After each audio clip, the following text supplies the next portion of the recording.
Good evening. I'm Lance, and welcome to Dozing Off.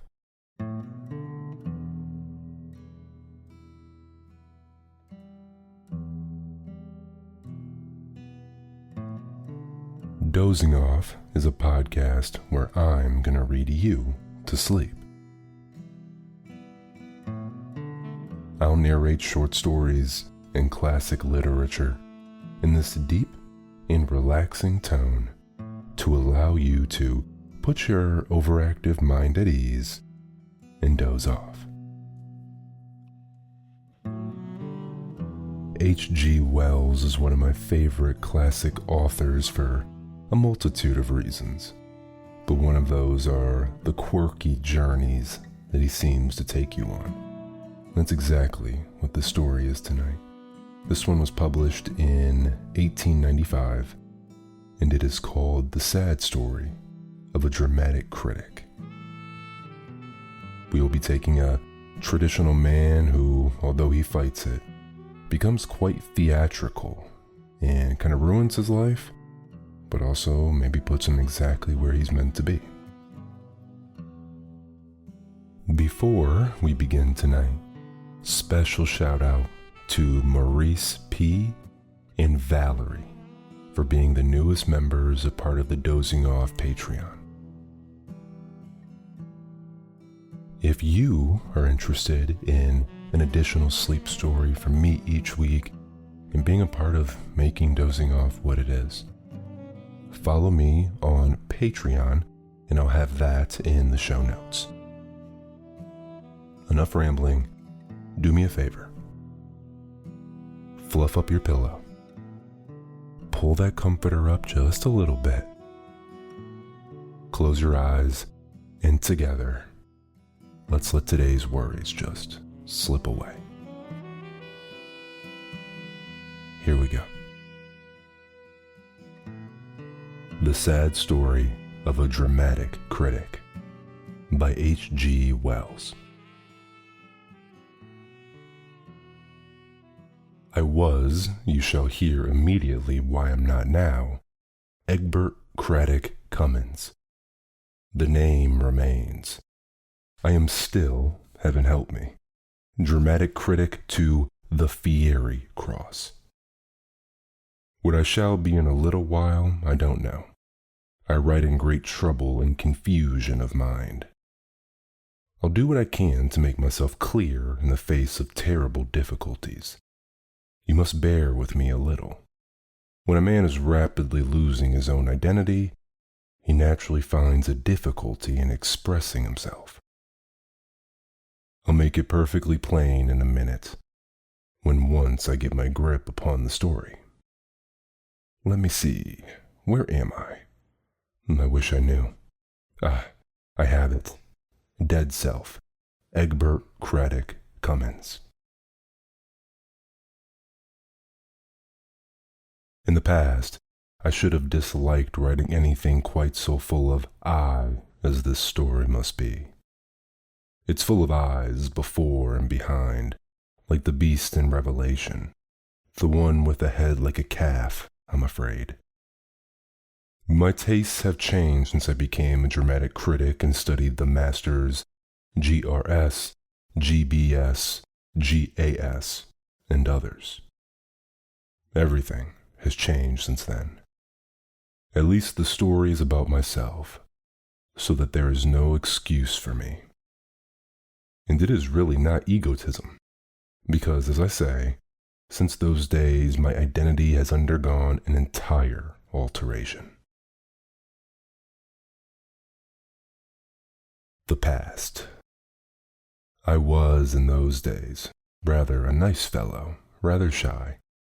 Taste for gray in my clothes, weedy little mustache, face interesting, slight stutter which I'd caught early in life from a schoolfellow.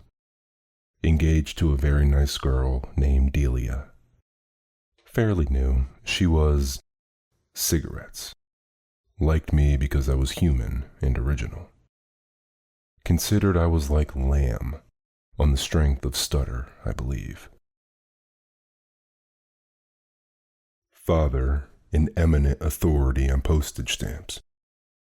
She read a great deal in the British Museum, a beautiful pairing ground for literary people, that British Museum. You should read George Egerton or Justin Huntley McCarthy and Gissing and the rest of them. We loved in our intellectual way and shared the brightest hopes. This is all gone now.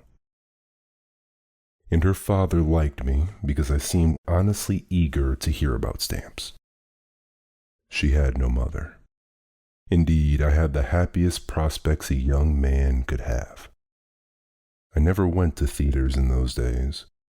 My Aunt Charlotte, before she died, had told me not to. Then Barnaby, the editor of the Fiery Cross, made me, in spite of my spasmodic efforts to escape, dramatic critic.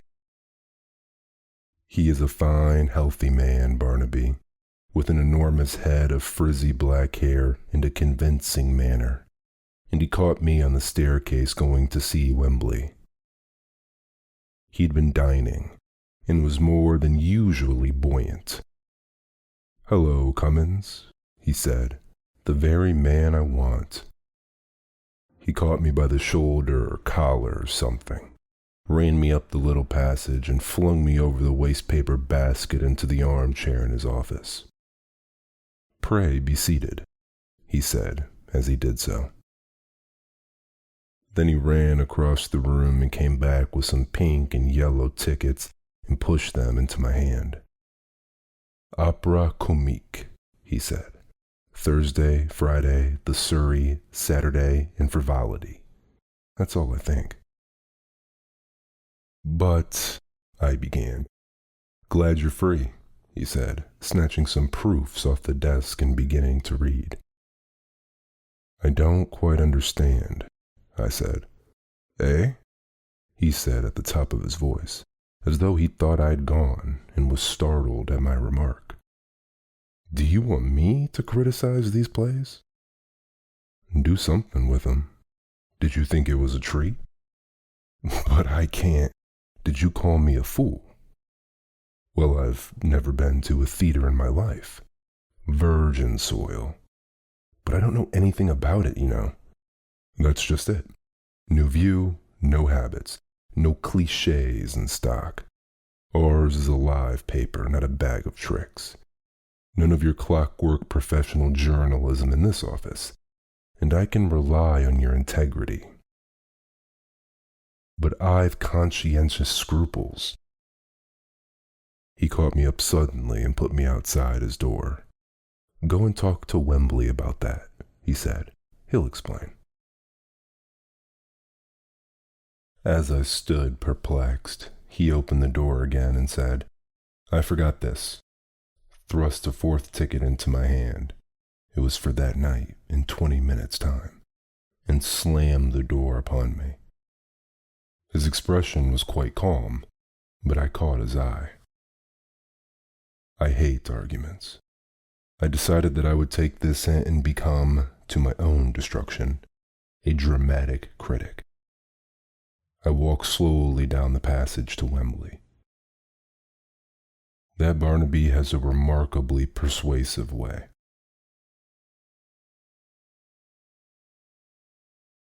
He's made a few suggestions during our very pleasant intercourse of 4 years that he was not ultimately won me round to adopting.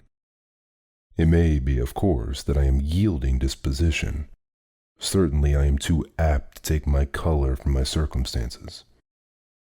It is indeed to my unfortunate susceptibility to vivid impressions that all my misfortunes are due. I've already alluded to the slight stammer I had acquired from a schoolfellow in my youth. However, this is a digression. I went home in a cab to dress. I will not trouble the reader with my thoughts about the first night audience, strange assembly as it is. Those are reserved from my memoirs, nor the humiliating story of how I got lost during the entrance in a lot of red plush passages, and saw the third act from the gallery.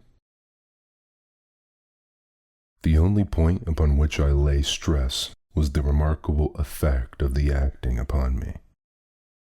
You must remember that I have lived a quiet and retired life, and had never been to the theater before, and that I am extremely sensitive to vivid impressions.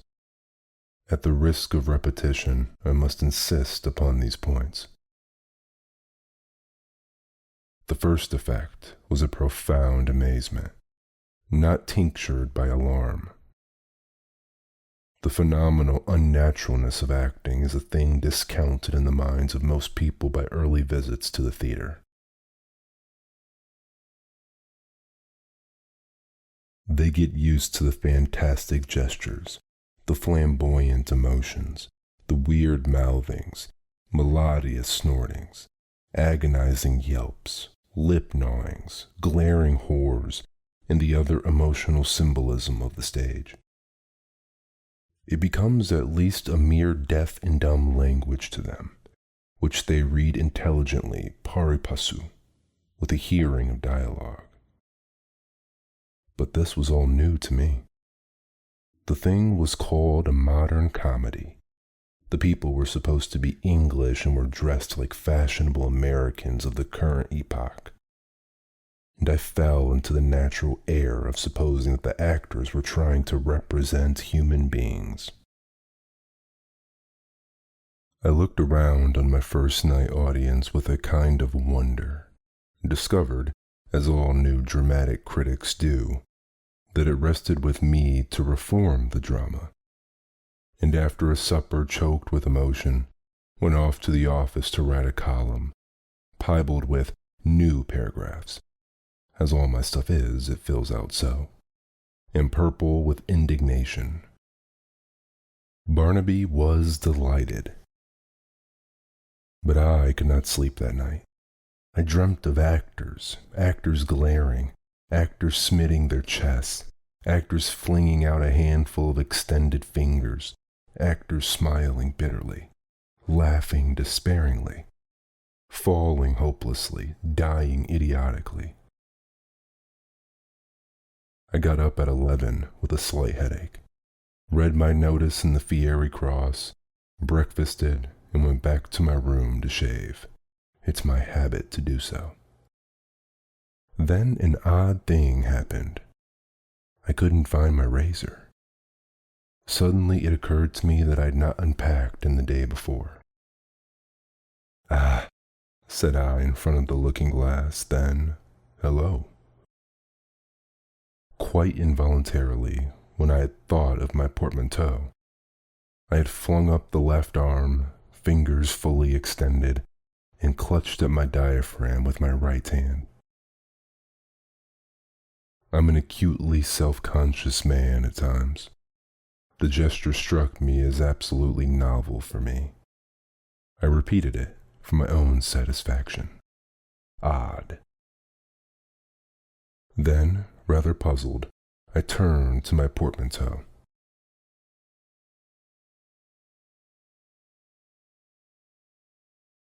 After shaving, my mind reverted to the acting I had seen, and I entertained myself before the cheval glass with some imitations of Geoffrey's more exaggerated gestures. "Really, one might think it's a disease," I said.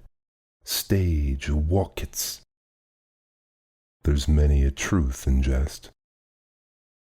Then, if I remember rightly, I went off to see Wembley, and afterwards lunched at the British Museum with Delia. We actually spoke about our prospects in the light of my new appointment.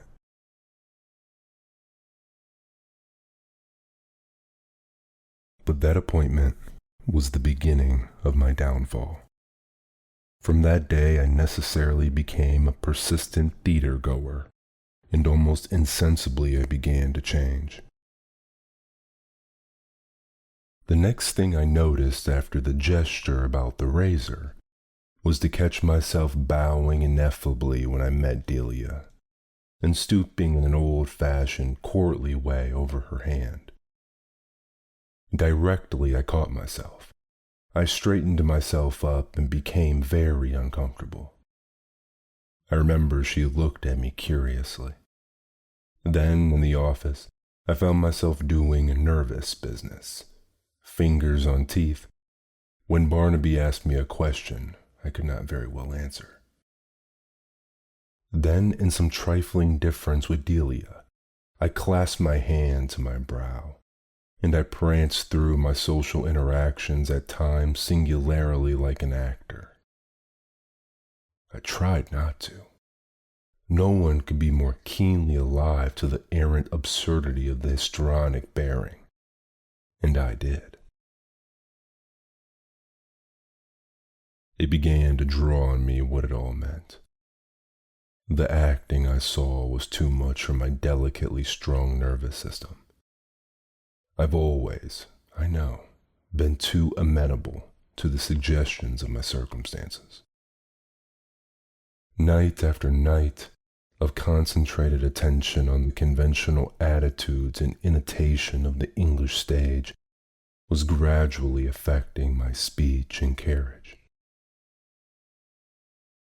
I was giving way to the infection of sympathetic imitation. Night after night, my plastic nervous system took the print of some new amazing gesture, some new emotional exaggeration, and retained it. A kind of theatrical veneer threatened to plate over and obliterate my private individuality altogether.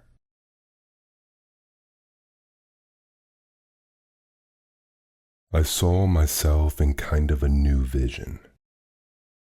Sitting by myself one night, my new self seemed to me to glide, posing and gesticulating across the room. He clutched his throat, he opened his fingers, he opened his legs and walking like a high-class marionette. He went from attitude to attitude. He might have been clockwork. Directly after this, I made an ineffectual attempt to resign my theatrical work. But Barnaby persisted in talking about the polywiddle divorce all the time I was with him, and I could not get an opportunity of saying what I wished.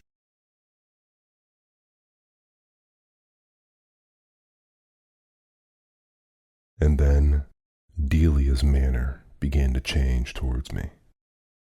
The ease of our intercourse vanished. I felt she was learning to dislike me.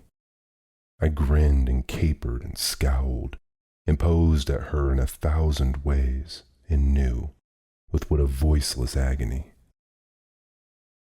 I did it all the time.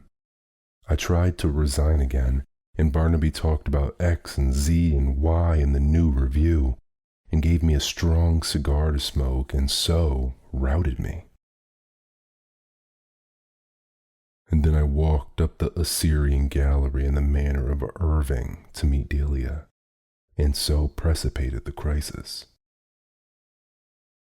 "Ah, dear," I said, with more sprightliness and emotion in my voice than had ever been my whole life before, to my own undoing, a dramatic critic. She held out her hand rather coldly, scrutinizing my face as she did so. I prepared, with a new wan grace, to walk by her side. "Egbert," she said, standing still in thought. Then she looked at me. I said nothing. I felt what was coming. I tried to be the old Egbert Critic Cummins of shambling gait and stammering sincerity whom she loved. But I felt even as I did so that I was a new thing, a thing of surging emotions and mysterious fixity, like no human being that ever lived, except upon the stage.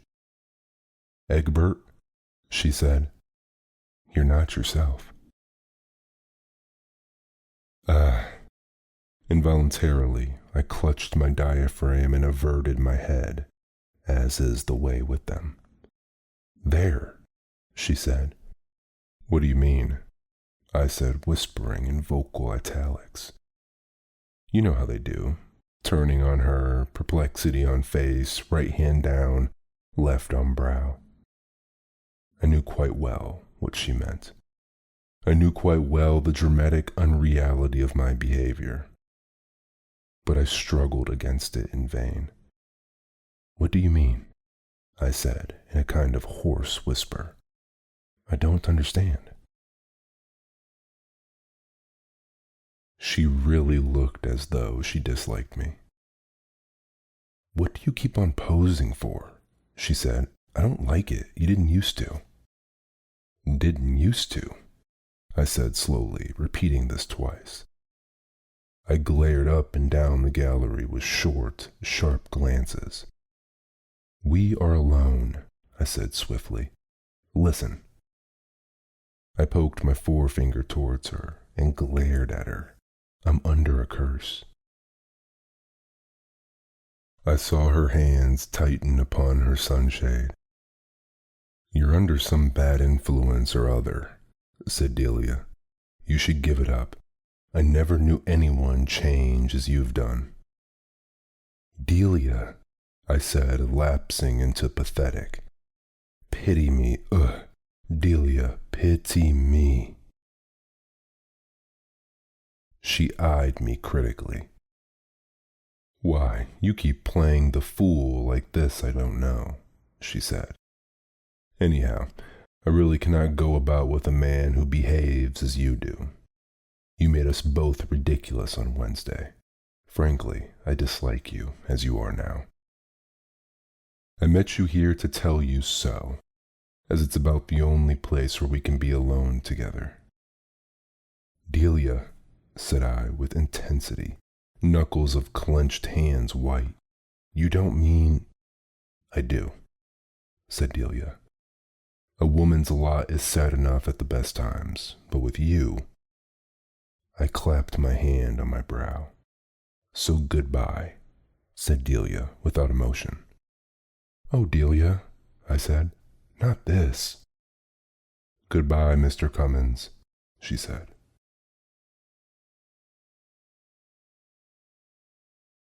By a violent effort, I controlled myself and touched her hand. I tried to say some word of explanation to her.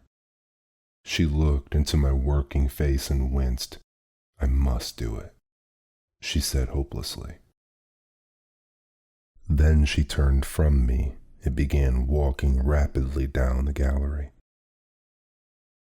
Heavens, how the human agony cried within me. I loved Delia, but nothing found expression. I was already too deeply crusted with my acquired self. "Goodbye," I said at last, watching her retreating figure. How I hated myself for doing it. After she had vanished, I repeated in a dreamy way, "Goodbye," looking hopelessly around me. Then, with a kind of heartbroken cry, I shook my clenched fists in the air, staggered to the pedestal of a winged figure, buried my face in my arms, and made my shoulders heave. Someone within me said, "Ass," as I did so. I had the greatest difficulty in persuading the museum policeman, who was attracted by my cry of agony, that I was not intoxicated, but merely suffering from a transient indisposition. But even this great sorrow has not availed to save me from my fate. I see it. Everyone sees it. I grow more theatrical every day. And no one could be more painfully aware of my pungent silliness of theatrical ways. The quite nervous but pleasing E.C. Cummins vanishes. I cannot save him. I am driven like a dead leaf before the winds of March. My tailor even enters into the spirit of my disorder.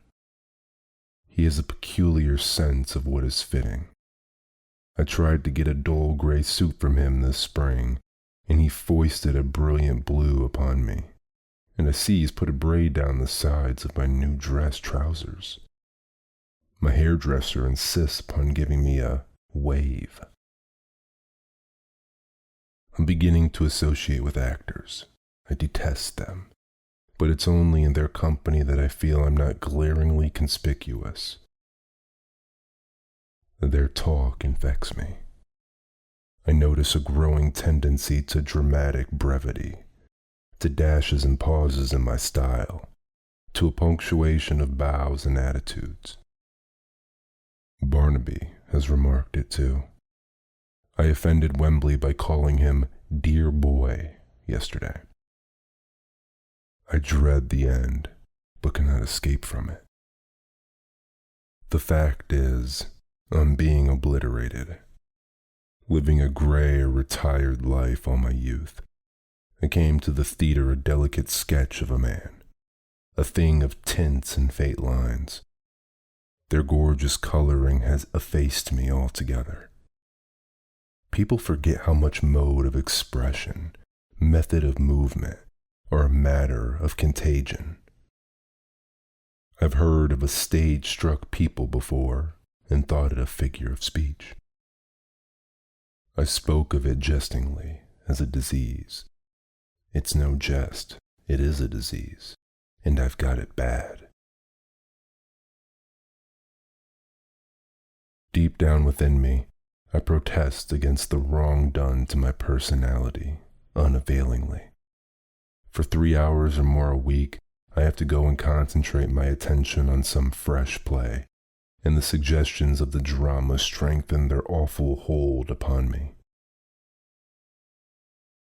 My manners grow so flamboyant, my passions so professional, that I doubt, as I said at the outset, whether it is really myself that behaves in such a manner. I feel merely the core of this dramatic casing that grows thicker and presses upon me and mine. I feel like King John's abbot is his cope of lead.